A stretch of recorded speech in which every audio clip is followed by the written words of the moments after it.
जला जलाकर राख कर देंगे जो हमसे जलते हैं, ये जला जलाकर राख कर देंगे जो हमसे जलते हैं, क्योंकि वो सिर्फ लिबास बदलते हैं और हम इतिहास बदलते हैं। नमस्कार, मैं विजय आप सभी का स्वागत करता हूं आपके अपने यूट्यूब प्लेटफॉर्म पर। इस वीडियो में अपन बंधुत्व, जाति और वर्ग उसका दूसरा जो पार्ट है उसकी शुरुआत करेंगे। इससे पहले वाले वीडियो में आपको महाभारत की जो कहानी है वो मैंने आपको बता दी, क्योंकि ये जो पूरा पार्ट है ये महाभारत के ऊपर रहने वाला है। इस पार्ट में अपन परिवार के बारे में बात करेंगे और पितृवंशिकता प्रणाली क्या होती थी उसके बारे में बात करेंगे, गोत्र किस प्रकार से बटे होते थे उसके बारे में बात करेंगे, विवाह कितने प्रकार के होते थे उसके बारे में बात करेंगे। तो काफी इंटरेस्टिंग वीडियो रहने वाला है। तो इतिहास के जितने विद्यार्थी हैं वो क्लास को जल्दी से जल्दी शेयर कीजिए। तो आइए शुरुआत करते हैं बंधुत्व, जाति और वर्ग उसका दूसरा पार्ट। सबसे पहले इसके अंदर परिवार की बात की जाएगी। ये देखिए परिवार, अब सभी को पता है परिवार समाज की एक महत्वपूर्ण संस्था है। एक व्यक्ति की पहचान उसके परिवार से होती है कि भाई ये व्यक्ति किस परिवार से है, इसका कुल कैसा है, उसका जो परिवार है वो समाज के अंदर कितना महत्व रखता है। तो देखिए पहले जो जमाना था उसके अंदर जितने भी परिवार थे वो संयुक्त परिवार हुआ करते थे। वर्तमान में अपन देखें तो एकल परिवार को ज्यादा महत्व दिया गया है, लेकिन प्राचीन समय में जो परिवार होते थे वो संयुक्त होते थे। परिवार के जितने भी जन हैं, जितने भी लोग हैं, वो सभी मिलजुल कर रहते थे, सभी मिल बांट करके जितने भी संसाधन होते थे, जितनी भी संपत्ति होती थी, उन सबका प्रयोग करते थे। संयुक्त परिवार होने के नाते बच्चे भी है वो सभी जितने भी 3-4 पीढ़ियों के बच्चे होते थे उसके अंदर चाचा, ताऊ और बड़े पिता, इस प्रकार से बहुत सारे लोग हैं वो परिवार में रहते थे और उनके बच्चे वो एक साथ खेला करते थे। वर्तमान में अपन देखें तो बच्चे, परिवार छोटा होता जा रहा है तो बच्चे हैं वो अपने में ही मस्त रहते हैं, वो चिड़चिड़े इसलिए हो जाते हैं क्योंकि उनको परिवार का जो पूरा सपोर्ट है वो नहीं मिल पाता है। संयुक्त परिवार होता है उसमें बच्चे को पूरी देखरेख मिलती है, पूरा संरक्षण मिलता है, उसके दादा है, दादी है, उसके ताऊ है, ताई है, चाचा चाची, उन सबका प्यार है उसको मिलता है, ठीक है ना। और जो उनके बच्चे हैं, चाचा ताऊ के जो बच्चे हैं, उनके साथ वो खेलता है, पलता है और बड़ा होता है, तो इसलिए उस बच्चे की सही परवरिश है वो होती है, उस बच्चे का सर्वांगीण विकास है वो होता है। आजकल छोटे परिवारों में बच्चों को एकांत दिया जाता है, एकांत में रहते हैं, इसलिए वो डिप्रेशन के शिकार होते हैं, दबाव उनके ऊपर बहुत जल्दी आ जाता है, जबकि पहले ऐसा नहीं था। पहले परिवार बड़े होते थे, संयुक्त परिवार होता था, सभी परिवार है मिल बैठ करके भोजन करते थे, पूजा पाठ भी मिल बैठ कर करते थे, जितने भी संसाधन होते थे उन सबका प्रयोग है वो भी मिल बांट कर करते थे, आपस में जो सुख दुख है वो भी बांटते थे। तो आइए शुरुआत करते हैं अपने पहले पॉइंट की तरफ जिसका नाम है परिवार। तो देखिए परिवार है वो समाज की एक महत्वपूर्ण संस्था थी, जो भी परिवार है वो समाज की सबसे महत्वपूर्ण और सबसे उपयुक्त संस्था मानी जाती थी। दूसरा है एक ही परिवार के लोग भोजन है वो मिल बांट कर करते, जितने भी परिवार के लोग हैं वो सभी पहले भोजन बनाते थे, उसके बाद में सभी मिल बांट करके भोजन करते थे, जितना भी उनके हिस्से का आता था वो उनको मिलता था। उसके बाद में परिवार के लोग संसाधनों का प्रयोग है वो मिल बांट कर करते, जितनी भी संपत्ति होती थी, जो भी जमीन होती थी, उन संसाधनों का प्रयोग है वो लोग मिल बांट करके करते थे। परिवार के लोग एक साथ रहते थे, परिवार के लोग एक साथ मिलकर पूजा पाठ भी करते थे, ठीक है। कुछ समाजों में चचेरे और मौसेरे भाई बहनों में खून का रिश्ता माना जाता था। अपने हिंदू धर्म में जो परिवार है उसके अंदर चचेरे और मौसेरे जो भाई बहन होते हैं उनको एक खून का रिश्ता माना जाता है, क्योंकि एक ही वंशक्रम के होते हैं, एक ही पीढ़ी के होते हैं, तो उनमें खून का रिश्ता माना जाता है। बाकी कुछ अन्य समाज है जैसे मुस्लिम धर्म है उसके अंदर ऐसा नहीं देखने को मिलता है, उसके अंदर विवाह भी अपने चचेरे और मौसेरे भाई बहनों के यहाँ उनके साथ में हो जाता है। तो जबकि उस समाजों में ऐसा नहीं माना जाता, अपने हिंदू धर्म में तो ये सब था, लेकिन कुछ समाजों में ऐसा नहीं था। उसके बाद में दूसरा जो अपना पॉइंट है वो रहने वाला पितृवंशिकता। पितृवंशिकता का शाब्दिक अर्थ होता है जो वंश परंपरा पिता के बाद पुत्र, पौत्र और परपौत्र में चलती है, ठीक है ना।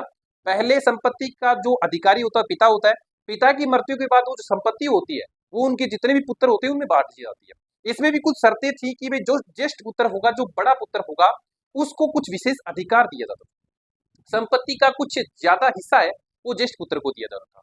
प्राचीन समय में जो बड़ा पुत्र होता था उसकी आज्ञा परिवार के अंदर मानी जाती थी, उसको ज्यादा महत्व दिया जाता था, जबकि वर्तमान में ऐसा नहीं है। सभी भाई बहन है, जो छोटे वाले भाई बहन है वो बड़े वालों को इतना महत्व नहीं देते हैं। तो पहले जो इतिहास के अंदर जो परिवार होते थे उसमें जो बड़ा पुत्र है वो पिता के बाद में जो उसका उत्तराधिकारी है वो होता था, यानी कि पिता की मृत्यु के बाद में जितनी भी जिम्मेदारियां है वो घर का जो बड़ा बेटा है वो संभालता था। वर्तमान में ऐसी परिपाटी अपन को देखने को नहीं मिलती है, इसलिए जो इतिहास के अंदर जो चीजें थी वो बहुत ही सही थी और बहुत ही सहज थी, जो समाज उनको स्वीकार करता था, ठीक है ना। तो अब बात करते हैं पितृवंशिकता की।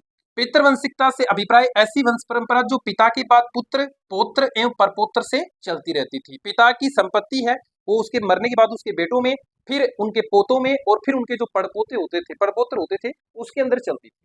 पिता की मृत्यु के बाद उसके संसाधनों का हकदार उसका पुत्र होता था, जो भी प्रॉपर्टी होती थी उन सब का हकदार उसके पुत्रों को दिया जाता था, उनका जो पुत्र होता था वो उसका हकदार होता था, खास करके जो बड़ा लड़का होता था। पिता की मृत्यु के बाद उसके संसाधनों का हकदार उसका पुत्र होगा, उसे पितृवंशिक व्यवस्था कहते हैं। कुछ विशेष परिस्थितियों में पिता की संपत्ति की अधिकारी उसकी पुत्री भी हो सकती थी। मान लीजिए कोई राजा या महाराजा की बेटा नहीं है तो उसकी बेटी हुआ करती थी, वो भी पिता की संपत्ति की अधिकारी हो सकती थी कुछ विशेष परिस्थितियों में। राजा की मृत्यु के बाद सिंहासन या संपत्ति उनको पुत्रों को सौंप दी जाती थी। ज्येष्ठ पुत्र को कुछ विशेष अधिकार है वो दिए जाते थे। कभी कभी पुत्र नहीं होने के कारण, कई बार क्या होता था, कोई राजा या महाराजा के पुत्र नहीं होता था किसी कारणवश, तो वो क्या करते थे, अपने भाइयों को उत्तराधिकारी है वो घोषित करते थे कि मेरे मरने के बाद में मेरा जो छोटा भाई है वो इस संपत्ति का उत्तराधिकारी होगा। क्यों? क्योंकि उसके कोई पुत्र नहीं होता था। तो कभी कभी पुत्र न होने पर संबंधी भाई को उत्तराधिकारी बनाया जाता था। पितृवंशीय समाज में पुत्र को बहुत अधिक महत्व था। देखिए इतिहास के अंदर जो भी बातें बताई गई है वो एकदम सही है और उनका समाज के अंदर बहुत अच्छा महत्व है। पुत्र को अधिक महत्व दिया गया है, ठीक है ना। पुत्री को दूसरे तरीके से देखा जाता था, पुत्री को पराया धन माना जाता था कि भाई पुत्री है ये कुछ समय बाद में दूसरे घर जाएगी तो उसको पराया धन मानते, तो इतना महत्व नहीं था। पुत्र जो होता था उसको अधिक महत्व दिया जाता। पुत्री को अलग प्रकार से देखा जाता था। पुत्री का जो विवाह है गोत्र से बाहर किया जाता था। जो भी पुत्री का विवाह होता था, गोत्र जो अपनी गोत्र होती थी उसको छोड़ करके उसके बाहर पुत्री का विवाह है वो किया जाता था। कन्यादान है पिता का धार्मिक कर्तव्य माना जाता था। बहुत ही अच्छी बात है, याद रखना। पिता का जो धार्मिक कर्तव्य होता था वो कन्यादान होता था, यानी कि जो विवाह होता था उसके अंदर कन्यादान दी जाती है, उसका वो पिता है वो अपना धार्मिक कर्तव्य मानता था पहले, ठीक है ना। उसके बाद में बात करते हैं गोत्र की, कि ये गोत्र है, ये वर्तमान में आप देख रहे हो कि फला गोत्र है, इसका ये गोत्र है। ये जो गोत्र प्रणाली है कब से शुरू हुई? 1000 ईसा पूर्व, पहले ऐसा नहीं था। ये गोत्र जो प्रणाली है 1000 ईसा पूर्व के बाद आई। तो गोत्र एक ब्राह्मणी पद्धति थी जो लगभग 1000 ईसा पूर्व के बाद में प्रचलन में आई। 1000 साल पहले गोत्र की कोई व्यवस्था नहीं थी। पहले वर्ण हुआ करते थे, आगे बात करेंगे अपन, 4 वर्ण हुआ करते थे, ब्राह्मण, क्षत्रिय, वैश्य और शूद्र। सबके अलग अलग काम होते थे। जिस वर्ण में जिस व्यक्ति का जन्म होता था उस वर्ण का माना जाता था, ठीक है ना। उसका विवाह भी उसी वर्ण के अंदर होता था। लेकिन 1000 साल में जैसे ब्राह्मणीय पद्धति यहाँ पर आई, उन्होंने सबको गोत्रों के अंदर विभाजित कर दिया। इसके तहत लोगों को गोत्रों में वर्जित किया जाता था। प्रत्येक गोत्र एक वैदिक ऋषि के नाम पर होता था, याद रखना। जितने भी गोत्र हैं ये सभी, इनका एक वैदिक ऋषि होता था, इनका एक मुखिया होता था। जो भी उस गोत्र के लोग हैं उस वैदिक ऋषि की संतान माने जाते थे। जैसे गौतम ऋषि है, वशिष्ठ ऋषि है, अगस्त्य ऋषि है, उन इस प्रकार से कुल 7-8 ऋषि हुआ करते थे। तो उनके अंदर इन गोत्रों को वर्गीकृत किया जाता, वैदिक ऋषि के नाम पर ये होता था। उस गोत्र के सभी सदस्य उस ऋषि के वंशज माने जाते थे। अब देखिए इसके अंदर कुछ नियम बताए गए हैं कि गोत्र व्यवस्था के नियम क्या थे।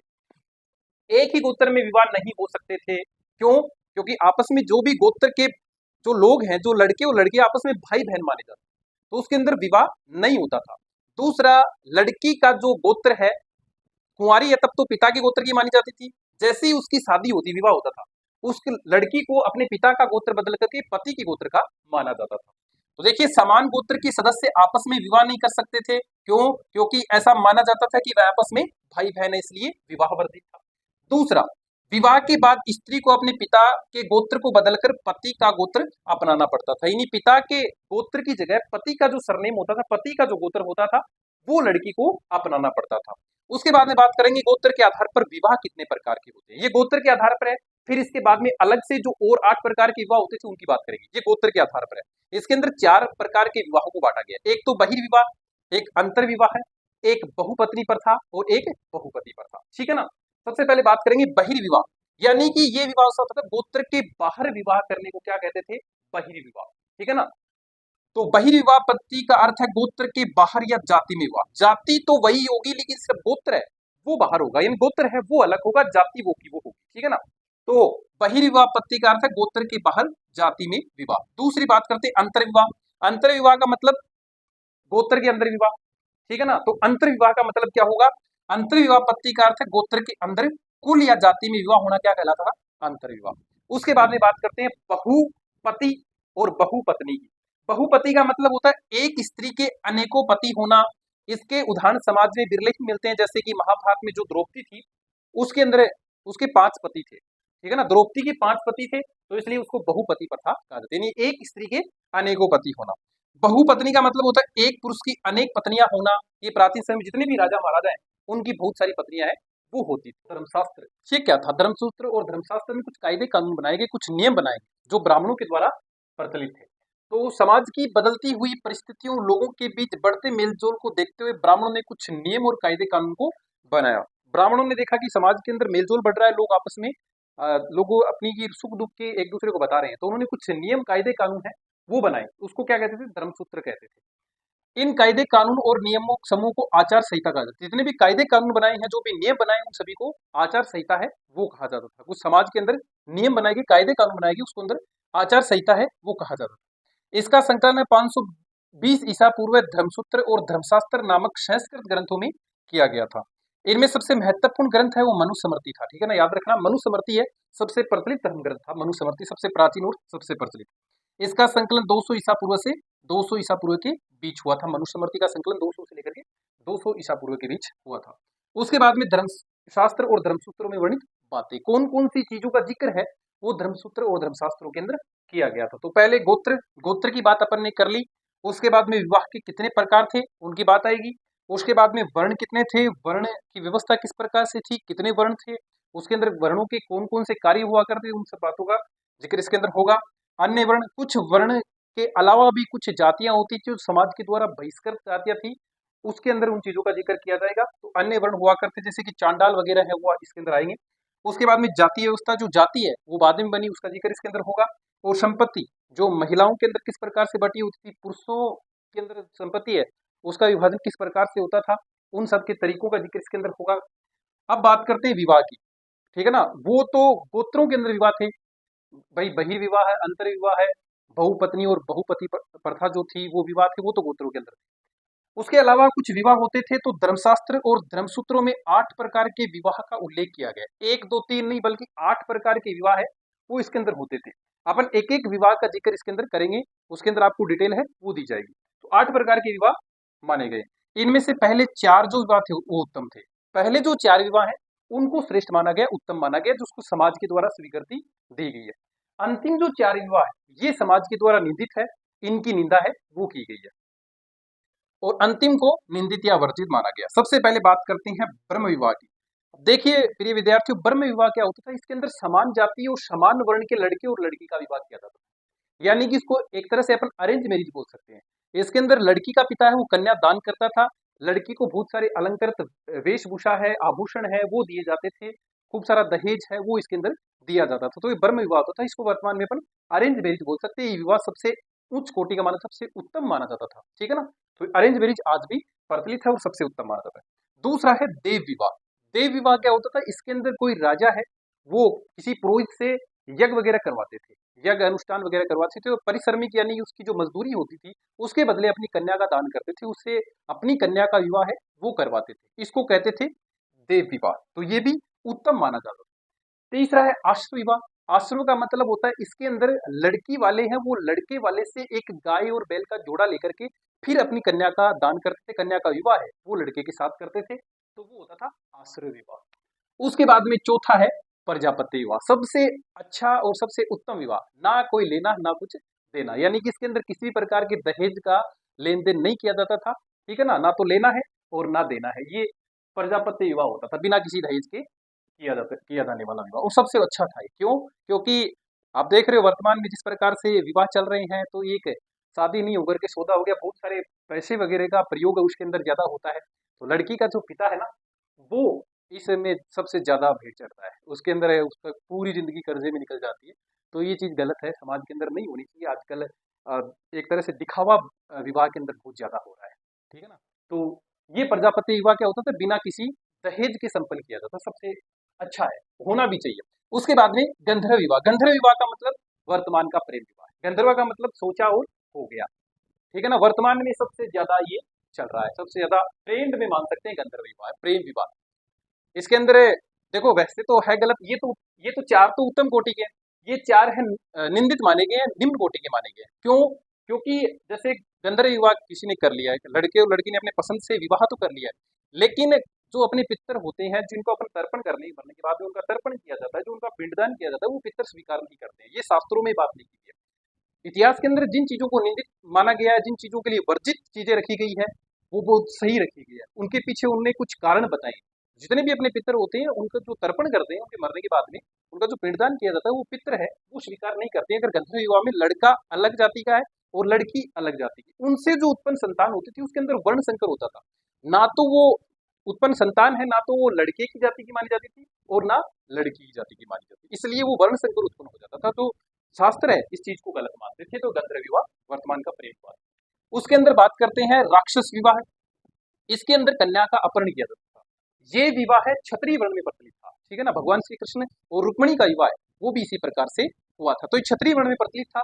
अब भगवान श्री कृष्ण और रुक्मणी तो आपस में एक दूसरे को पसंद करते थे, एक दूसरे से प्रेम करते थे, तो उनका तो ठीक है, चलो विवाह अच्छे से। लेकिन अभी वर्तमान में बात करें तो अगर अपन ये राक्षस विवाह करें, किसी लड़की को अपहरण करके फिर उसके साथ विवाह करें, तो ये गलत माना जाएगा। उसके बाद में असुर विवाह। असुर विवाह के अंदर होता था लड़की का मूल्य चुकाया जाता था, जो कन्या होती थी उसका मूल्य चुकाया जाता था, वो उसको माना जाता था असुर विवाह। उसके बाद में बात करते हैं पिशाच विवाह की। सबसे निम्न कोटि का विवाह था पिशाच विवाह। इसके अंदर क्या होता था, कोई लड़की मार्ग में जा रही है तो किसी व्यक्ति के द्वारा कामयुक्त होकर के और फिर उसको मदहोश करके बेहोश करके उसके साथ संबंध बना करके फिर ये विवाह है वो किया जाता था, इसको बोलते थे पिशाच विवाह। तो इस प्रकार से पहले प्राचीन समय में इतिहास के अंदर 8 प्रकार के विवाह है जिनका वर्णन धर्म सूत्र और धर्मशास्त्रों में किया गया। तो 8 प्रकार के विवाह होते थे। उनके बाद में बात करते हैं वेद की, ठीक है ना। आप सभी जानते हैं वेद कितने हैं, तो वेद 4 थे, ऋग्वेद, यजुर्वेद, सामवेद और अथर्ववेद। इन सब की चर्चा इसके अंदर होने वाली है। तो वेद है ये आदि पुरुष और ब्रह्मा जी जो है उनके द्वारा रचित रचनाएं हैं वो मानी जाती थी। कोई भी मनुष्य ने इसका निर्माण नहीं करवाया था, ना कोई मनुष्य ने इनको लिखा था, ये ब्रह्मा जी के द्वारा प्रदत्त है। तो वेदों की रचना है वो आदि पुरुष या ब्रह्मा जी के द्वारा की गई है। प्रथम 3 वेदों को वेद त्रय कहा जाता है। जो प्रथम 3 वेद है उनको सबसे उत्तम माना जाता है, उनको वेद त्रय कहा जाता है। चौथा जो वेद है अथर्ववेद, उनकी रचना बहुत साल बाद में हुई थी। तो सबसे पहले बात करते हैं ऋग्वेद की। तो ये सबसे प्राचीन वेद है, याद रखना आपको, सबसे प्राचीन वेद कौन सा है, ऋग्वेद है। दूसरा, ऋग्वेद को भारत की प्रथम रचना माना जाता है। जो भारत की पहली रचना है वो ऋग्वेद। इसका उपवेद है वो आयुर्वेद है, ठीक है ना। आयुर्वेद का जिक्र है वो अपन को ऋग्वेद में देखने को मिलता है। आयुर्वेद जो वर्तमान में चल रही, जो आयुर्वेदिक औषधियां अपन यूज कर रहे हैं, उन सबका प्रयोग, उन सबका बखान है वो ऋग्वेद में हुआ है। उसके बाद में इस वेद में कुल 10 मंडल थे। सूक्त 1028 सूक्त। सूक्त का मतलब होता है अच्छी तरह से बोला गया, ठीक है ना। इसके अंदर कुछ प्रार्थनाएं होती थी, तो सूक्त का मतलब अच्छी तरह से बोला गया। 1028 सूक्त थे। मंत्र 10,580 मंत्र हैं। गायत्री मंत्र का उल्लेख भी इसके अंदर हुआ है, आगे आएगा। इसके अंदर 10,580 मंत्र थे। ऋचाएं यानी रचनाएं 10,462 थी। गायत्री मंत्र ओम भूर्भुवस्सुः तस्य वितुर्वरेण्यं भर्गो देवस्य धीमहि धियो यो न प्रचोदयात्। ये जो मंत्र है, इस मंत्र का उल्लेख है वो ऋग्वेद में किया गया। कौन से मंडल में, तीसरे मंडल में इसका उल्लेख है वो किया गया। ये गायत्री मंत्र है, इसकी रचना विश्वामित्र जो ऋषि है उन्होंने की थी। ये जो गायत्री मंत्र है ये सावित्री सूर्य देवता को समर्पित है, ठीक है ना। उसके बाद में सूर्य ग्रहण का उल्लेख है वो चौथे मंडल के अंदर किया गया। वर्तमान में साइंटिस्ट कहते हैं, विज्ञान वाले कहते हैं कि हमने चंद्र ग्रहण के बारे में लोगों को बताया, सूर्य ग्रहण के बारे में बताया। अरे इतिहास के अंदर ये सभी चीजें बहुत साल पहले बता दी गई थी, और वो भी ऋग्वेद के चौथे मंडल में चीज बताई गई थी कि सूर्य ग्रहण भी होता है, चंद्र ग्रहण भी होता है। तो इन सभी चीजों का उल्लेख है अपने इतिहास में बहुत पहले हो चुका है। साइंस है ये अब आई है, अपना जो इतिहास है 10,000 साल पहले का इतिहास है, ठीक है ना। तो इसमें जितनी भी सारी चीजें हैं, बस इतिहास में उस चीजों पर ज्यादा शोध नहीं किए गए, साइंस वालों ने बस शोध करके फिर लोगों के सामने उसको प्रस्तुत कर दिया, भी इनका कारण है ये होता था। बाकी इनका उल्लेख है वो अपने इतिहास में पहले ही हो चुका है। इसलिए इतिहास बहुत बड़ा सब्जेक्ट है, ये एक विषय नहीं है, ये एक पूंजी है, इसके अंदर सारी चीजों का जिक्र है वो किया जाता है। उसके बाद में एक युद्ध हुआ था, दासराग्य युद्ध। इस युद्ध का उल्लेख है वो ऋग्वेद के 7वें मंडल में हुआ था। ये जो युद्ध है ये परुष्णी या रावी नदी के तट पर हुआ था। ये आर्य जो भारत जन का राजा था सुदास और एक अनारी राजा था देवदास, उसके मध्य हुआ था। और इस युद्ध के अंदर जो आर्य राजा जो है सुदास, उसकी विजय हुई, ठीक है ना। तो ये दासराग्य युद्ध है, ये ऋग्वेद के 7वें मंडल में इस युद्ध का वर्णन मिलता है। उसके बाद में सोम देवता का उल्लेख किया गया है 9वें मंडल के अंदर। सोम देवता का मतलब सोमवार, यानी कि जो भगवान शिव है उनके उनसे संबंधित ये सोम देवता थे। तो ये 9वें मंडल के अंदर इसका उल्लेख किया गया। वर्ण व्यवस्था का उल्लेख है वो 10वें मंडल के अंदर हुआ है। वर्ण व्यवस्था 4 वर्ण हुआ करते थे, ब्राह्मण, क्षत्रिय, वैश्य और शूद्र। ये चारों का वर्णन अपन आगे पढ़ने वाले, तो उन सबका उल्लेख है वो भी अपने ऋग्वेद के 10वें मंडल में हुआ है। सूक्त, पुरुष सूक्त, यानी कि जितने भी 4 वेद है उन सबका वर्णन पुरुष सूक्त के अंदर हुआ है, ठीक है ना। ये आपको याद रखना है। सूक्त का मतलब होता है अच्छी तरह से बोला गया। और प्रार्थनाएं हैं वो ऋग्वेद में 1000 से ज्यादा प्रार्थनाएं हैं वो बताइए, जिसका नाम है यजुर्वेद। ठीक है ना, ऋग्वेद की बात अपन ने कर ली, सबसे ज्यादा बातें ऋग्वेद के अंदर है।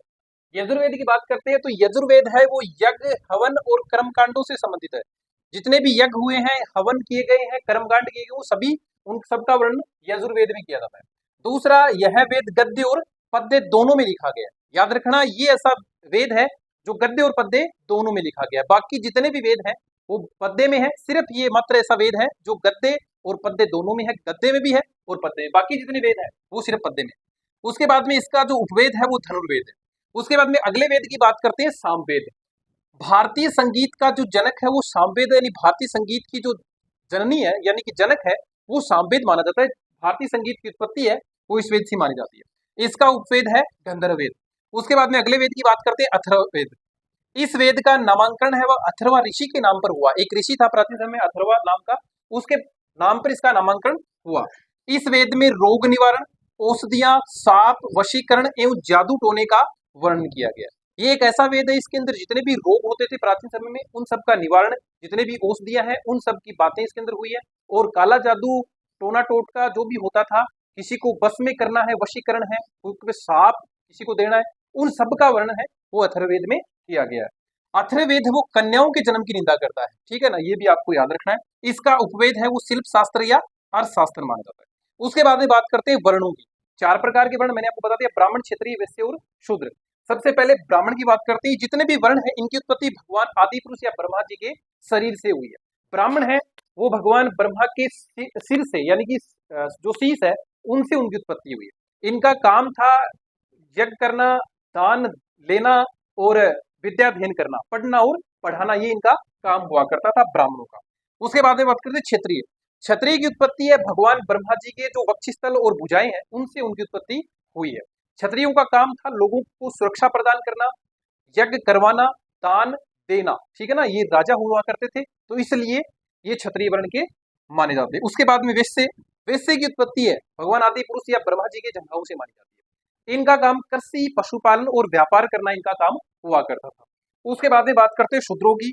शूद्रों की उत्पत्ति है भगवान ब्रह्मा जी के पैरों से मानी जाती है। इनका काम तीनों जो वर्ण थे, ब्राह्मण, क्षत्रिय और वैश्य, इन वर्णों की सेवा करना इनका मुख्य काम माना जाता था। उसके बाद में बात करते हैं आश्रम। देखिए, पहले प्राचीन समय में मनुष्य की आयु 100 वर्ष हुआ करती थी, इसलिए 100 वर्ष मानकर उनको अलग अलग आश्रमों के अंदर बांटा गया है। सभी का विभाजन अलग अलग किया गया। सबसे पहले बात करते हैं ब्रह्मचर्य आश्रम की। ये 0 से लेकर के 25 यानी कि बच्चे का जब जन्म होता था उस समय से लेकर के 25 साल तक उसका काम होता था सिर्फ पढ़ना। ठीक है ना, जितने भी वेद होते थे उनको उच्चारित करना है, अपने गुरु के समीप बैठ करके ज्ञान प्राप्त करना, ये उसके अंदर काम होता था ब्रह्मचर्य आश्रम में 0 से 25 वर्ष तक। उसके बाद में गृहस्थ आश्रम, ये 25 से 50 वर्ष तक होता था। इसके अंदर जो गृहस्थी है उसके अंदर जो काम करते थे, भाई अपना घर परिवार बसाना है, उन सबका वर्णन है वो गृहस्थ आश्रम में होता था 25 से 50 वर्ष तक। उसके बाद में वानप्रस्थ आश्रम। उसके बाद में गृहस्थी छोड़ करके व्यक्ति वन की ओर चला जाता। वानप्रस्थ का मतलब वन के अंदर प्रस्थान करना, तो वानप्रस्थ होता था 50 से 75 वर्ष तक। उसके बाद में संन्यास आश्रम 75 से 100 वर्ष। इसके अंदर व्यक्ति जो अपने जीवन से अनुभव या ज्ञान प्राप्त करता था वो लोगों के अंदर बांटता था, वो संन्यास आश्रम होता था 75 से 100 वर्ष। उसके बाद में बात करते हैं पुरुषार्थ की। तो पुरुषार्थ 4 थे, धर्म, अर्थ, काम और मोक्ष। 4 प्रकार के पुरुषार्थ थे। मोक्ष को सबसे उत्तम और सबसे मनुष्य जीवन का अंतिम लक्ष्य है वो मोक्ष को माना जाता। तो मोक्ष है वो मनुष्य जीवन का अंतिम उद्देश्य होता था, अंतिम लक्ष्य है वो मोक्ष को। ये था अपना बंधुत्व, जाति और वर्ग, उसका दूसरा पार्ट। मिलते हैं नेक्स्ट वीडियो में, तब तक के लिए जय हिंद, जय भारत।